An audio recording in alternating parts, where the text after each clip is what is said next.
atvykot? Iš Palangos. Tauragės. Mažeikiai. Iš Telšių. Klaipėda. Yeah. Iš Joniškio rajono. Mes iš Vilniaus.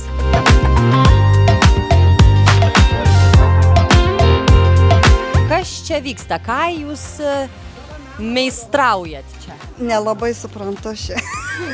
Pasidarėm štai tokius nuostabius indus, savotišką terapiją, vaškas ir kava.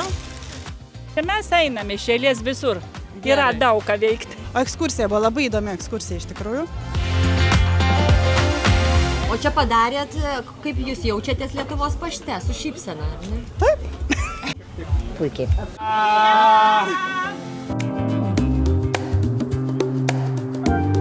Ar linksma? Taip, labai linksma. Jūs atsipalaiduokit, čia nieko tokio. O tai ne panorama čia?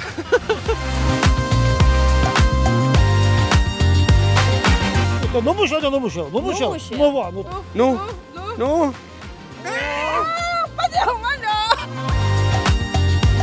Ne, nes tą ranką net mašaunam to. Žiūrėkit, kiek daug žmonių, čia virš 1000. Tikrai taip. Mūsų yra ir daugiau. Ir mes visi faini. Naujas darbuotojas? Naujas Aš bandžiau Lietuvos pašto irgi galiu siuntą bandyti siūsti. Dar, truputį dar. Pagal viską aš jau kaip ir mirus, nes niekas net gaivina. Paimi, uždarai ir...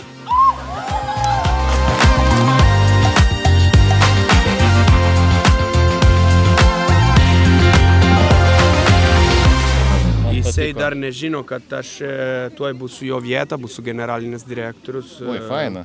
Jo.